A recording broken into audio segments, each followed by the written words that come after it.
PBO Art Academy. Bonjour, Fred de Beaux-Arts. Alors pour PBO Art Academy, aujourd'hui je vais vous parler du gesso. Waouh, le gesso, ou le gesso d'ailleurs, puisqu'on peut dire les deux. Tout le monde sait que c'est important, qu'on doit s'en servir, qu'on doit l'utiliser avant de peindre, que souvent les châssis sont déjà enduits de gesso, mais alors on a plein d'a priori, on trouve ça très compliqué, très technique. Et en fait c'est très simple, vous allez voir, on va parler de ce produit, le décrire, comment l'utiliser, à quel moment, avec quel geste, sur quel support, et puis surtout pour quel résultat. On va prendre toutes ces étapes les unes après les autres. Chez PBO, dans le Game Studio, il y a un gesso formidable. Alors, il s'appelle gesso universel. Donc, universel, moi, je l'utilise tout le temps. Je ne me pose pas de questions, quel que soit le support, quelle que soit la technique que je vais utiliser, que ce soit de l'acrylique ou de l'huile, j'utilise ce gesso studio qui est très fin, très couvrant, facile à abraser, vous allez voir, et très facile à appliquer sans laisser beaucoup de traces. Alors, il existe plusieurs conditionnements, tous très pratiques, étudiés par des artistes pour des artistes. Le tube qui permet très proprement de déposer sur votre support la quantité juste nécessaire, suffisante pour enduire votre support, de refermer le bouchon proprement et de garder le tube pour le prochain usage, ou alors des pots, 500 ml, là ici par exemple, qui vont vous permettre de travailler directement avec le spalter, de tremper directement dans le pot, je ne le fais pas, on va faire ça tout à l'heure. Attention dans ce cas-là à utiliser des pinceaux très propres, parce que la moindre bactérie, la moindre saleté va aller souiller quasi systématiquement votre peau. Donc gardez-le au propre. Donc maintenant, on va regarder comment l'utiliser, comment l'appliquer chez soi. Quel que soit le support utilisé, quelle que soit la marque de votre support et quelle que soit sa finition, on va donc préparer la toile pour avoir une surface qui correspond exactement à votre univers artistique. Et pour être certain que vous ayez un confort d'utilisation, un confort d'application de vos premières couches, avec le pinceau qui s'applique bien, la couleur qui reste bien, qui s'accroche bien. Et ça passe par cette phase préparatoire d'application du gesso. Alors, on va le faire, étape par étape. Vous allez voir, c'est très simple. Ça s'applique en plusieurs couches. Le nombre de couches est variable. Parce que peut-être que dès la première couche, vous allez être satisfait, ou alors vous allez devoir appliquer 2 ou 3 couches, parce que vous êtes perfectionniste, parce que vous avez envie d'une surface de balle, voilà, d'un parquet vraiment très lisse pour pouvoir faire un travail très précis. Et dans tous les cas, vous allez au fur et à mesure appliquer ce gesso, entre 2 couches, laisser sécher et abraser. On va le faire rapidement, je vais vous montrer les gestes.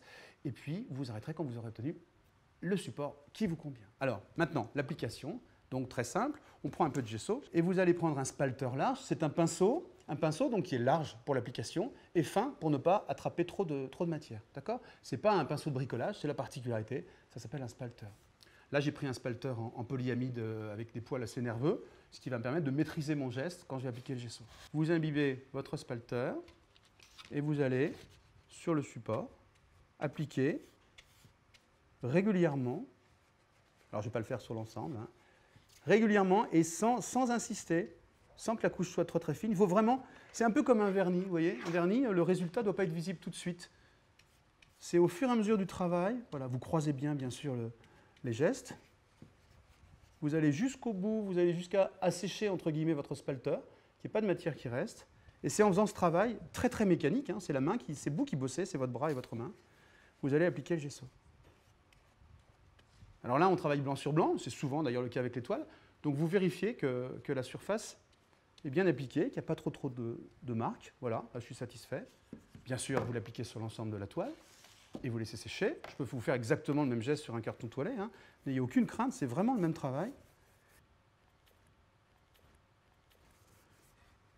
Donc vous voyez, mon geste, il est vraiment très simple, très basique.